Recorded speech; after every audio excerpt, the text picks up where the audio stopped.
안녕하십니까, 이태현입니다. 중국 경제의 침체 속에 중국 민중들의 생활이 점점 더 어려워지고 있습니다.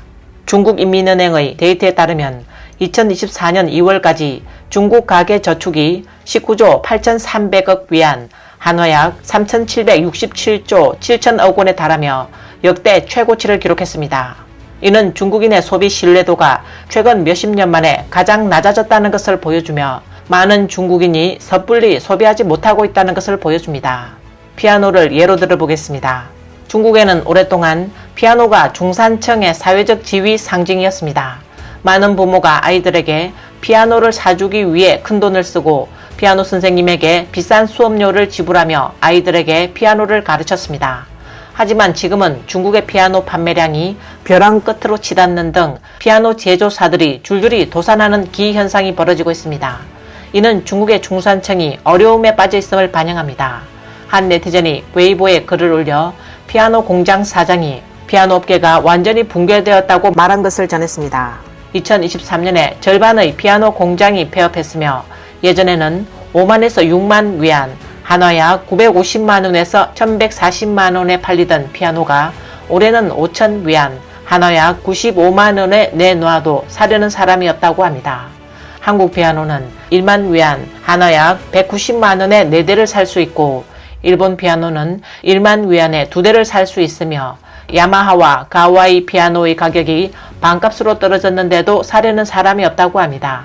한 피아노 선생님은 10년 전만 해도 학생이 너무 많아 다 받을 수 없었고 조건을 보고 학생을 골랐었다.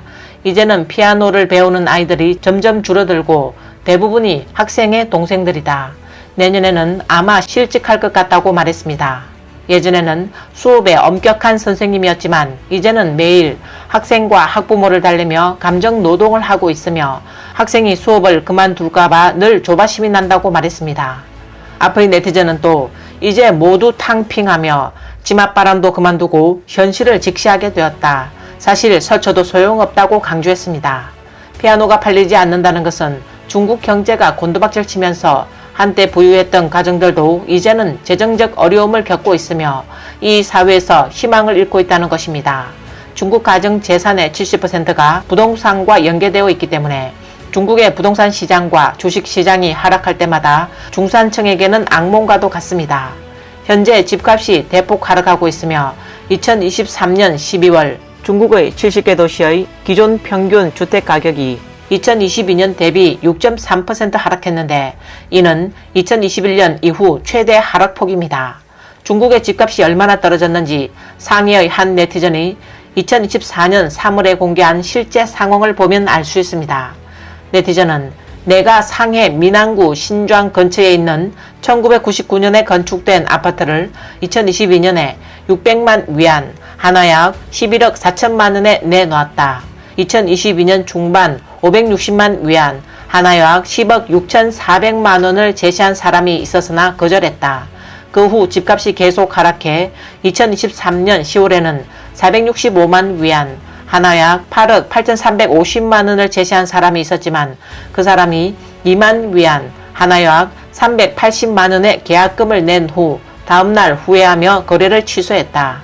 결국 2023년 12월에 445만 위안, 한화약 8억 4,550만 원의 거래가 이루어졌다고 전했습니다. 중국 각지의 집값은 거의 모두 계속 하락하고 있습니다. 2024년 1월 23일 한 네티즌은 2023년 실업자 수가 증가함에 따라 그들의 수입이 감소하면서 집을 샀다가 가장 큰 손실을 본 곳은 다음과 같다며 글을 올렸습니다. 1. 하북성 랑방시 영청현 집을 살 때 제곱미터당 23,000위안이었으나 지금은 제곱미터당 3,500위안으로 하락했다. 2. 북경 연교 최고가였을 때는 제곱미터당 45,000위안, 지금은 최저 제곱미터당 6,000위안으로 급락했습니다. 3. 산동성 위에시 유산 은탄해변 처음에 제곱미터당 8,000위안이었으나 지금은 제곱미터당 1,000위안으로 하락했다. 4. 친구가 하북성 랑방시 영천현에서 제곱미터당 25,000위안에 샀던 집이 현재 제곱미터당 3,500위안에 팔려고 해도 사는 사람이 없다. 5. 흑룡강성 작은 현에서는 2015년 제곱미터당 3,100위안에 산 집이 어제는 제곱미터당 455위안에 팔렸다. 6. 북경 8달령 공작성. 처음에 제곱미터당 18,000위안이었으나 지금은 제곱미터당 3,000위안에도 팔리지 않는다. 7. 하북성 시마시 영교, 랑방시 및 하위의 대창현, 향하현, 영청현, 관현과 탁주시의 집값이 모두 반토막 났다.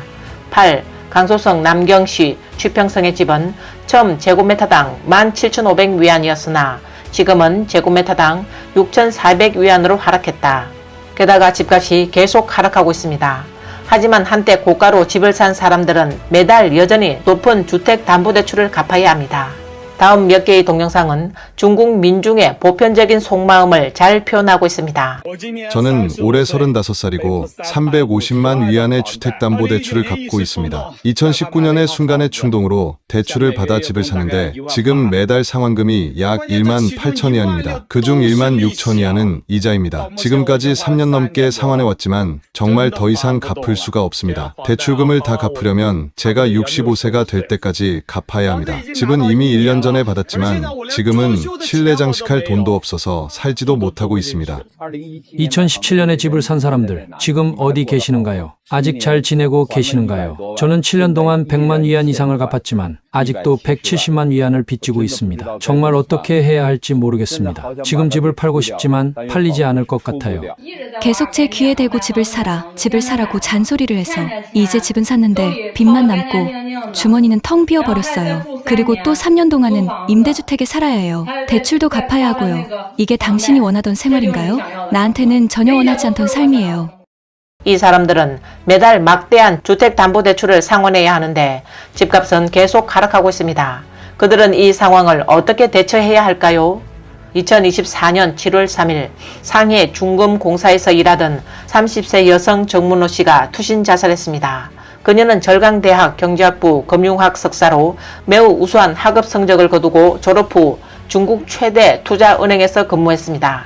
부부의 연간 소득은 각각 60만 위안, 한화 약 1억 1,400만 원이었습니다. 그들은 중국 정부의 선전에 현혹되어 중국 경제가 안정적이고 좋은 방향으로 나아가고 있다고 믿고 2023년에 상해에서 고급 주택을 구입했습니다. 그녀는 모든 저축을 털어 집을 샀고 집값은 거의 1,600만 위안, 한화 약 30억 4천만 원, 대출은 1,177만 위안, 한화 약 22억 3,600만 원, 초기 계약금은 거의 500만 위안, 한화 약 9억 5천만 원이었으며 매달 상환액은 5만 6,800 위안, 한화 약 1,007만 원 이상이었습니다. 그런데 그녀가 집을 산 지 얼마 되지 않아 집값이 급락했고 약 500만 위안의 초기 계약금이 한순간에 날아갔습니다. 이후 그녀가 근무하던 국영기업 중금공사는 급여를 삭감하기 시작했고 부부의 연간 총수입이 120만 위안, 한화 약 2억 8천만 원에서 거의 반으로 줄어들었습니다. 매달 주택담보대출을 갚고 나면 생활비가 7천 위안도 채 남지 않았고 정문호는 또 임신 중이어서 장래 아이를 키울 엄청난 비용에 직면해 있었습니다. 결국 중공건당 기념일 7월 1일에 극단적인 선택을 했습니다. 그녀는 중국 정부의 거짓 경제 선전을 믿고 잘못된 결정을 내렸고 중국 정부의 거짓말 선전의 피해자가 됐습니다. 정문호의 사망은 중국에서 큰 충격을 주었습니다. 이렇게 학업과 업무에서 모두 우수한 젊은 여성조차 집값 급락의 현실을 견디지 못하는데 평범한 계층이나 심지어 하층 민중들은 현재의 삶을 어떻게 마주해야 할까요? 이 동영상은 노동자들이 일하고 식사하는 장면입니다. 노동자들이 이렇게 힘들게 일하지만 2년 동안 임금을 체불당한 상황에서 그들은 어떻게 온 가족을 부양해야 할까요? 2024년 4월 하북성 위현 농공민들이 임금을 요구했습니다. 현장에 있던 치안유지 경찰이 만약 해방 전이었다면 너 같은 놈은 벌써 사람에게 총 맞아 죽었을 거야 라고 말해 사람들을 경악하게 했습니다. 돈을 달라 체불된 임금을 요구하는 건 당연한 권리입니다. 내가 한마디 해주지 해방 왜 나라니까 이러고 있는 거야. 만약 해방 전이라면 당신 같은 사람은 벌써 몇 명한테 죽임을 당했을 거다. 2023년 3월 한 청년은 사장이 월급을 주지 않아 살 곳을 잃어 어쩔 수 없이 자신의 억울함을 종이에 써서 알리려 했지만 경찰로부터 불법 시위, 무질서 조장, 사회 치안 방해라는 비난을 받았습니다. 이 동영상은 그가 경찰과 대화하는 장면입니다.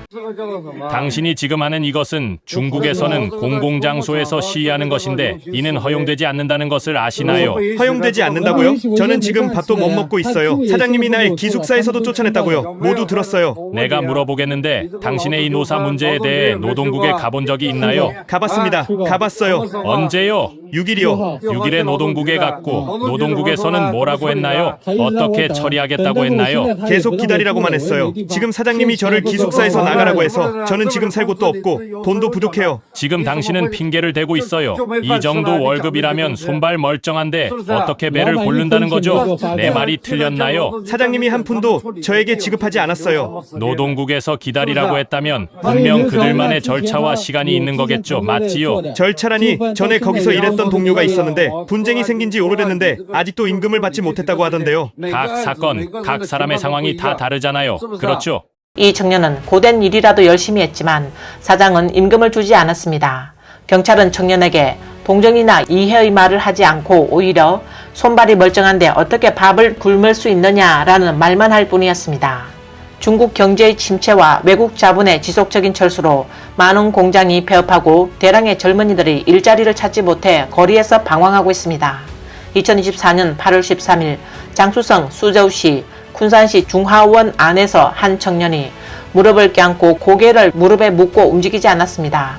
그는 매우 마른 체구에 발이 검게 부풀어 오른 상태였습니다. 그의 곁에는 2명의 의료진이 상황을 확인하고 있었습니다.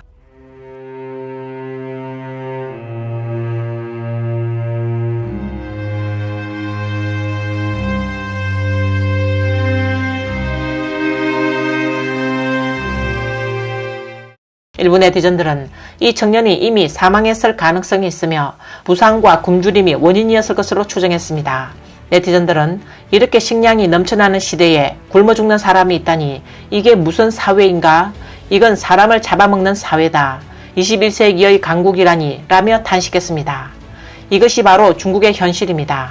이처럼 열심히 일해도 정당한 보상을 받기 어려운 상황에서 중국의 부유한 중산층에서부터 일반 시민, 심지어 하층 농민공들까지 그들은 게으르게 지내거나 빈둥거리지 않았습니다. 열심히 일하고 생활에 대한 열정을 가지고 있지만 중공의 통치하에서 경제적 조건이 계속 악화되는 삶을 살고 있으며 심지어 목숨을 잃기도 합니다. 사람이 어려움에 빠지면 자기 친척과 친구들에게 도움을 요청하게 되는데 정상적인 국가에서는 정부가 국민의 든든한 버팀목이 되어주고 도움을 줄 수 있습니다. 하지만 중국에서는 국민들이 다양한 생활에 어려움에 빠질 때 그 원인이 대부분 중공 정부 때문이라는 사실을 깨닫게 됩니다. 정부가 국민을 사랑한다는 것은 단지 듣기 좋은 거짓말일 뿐입니다.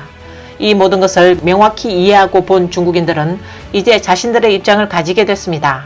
2024년 8월 한 네티즌이 중국 소셜 플랫폼 도우인에서 변천이라는 즉 하늘이 변했다 또는 반란이 일어났다는 중국어를 사용해 영상을 올렸고 많은 네티즌이 이를 두고 두 가지 의미로 댓글을 달며 호응했습니다.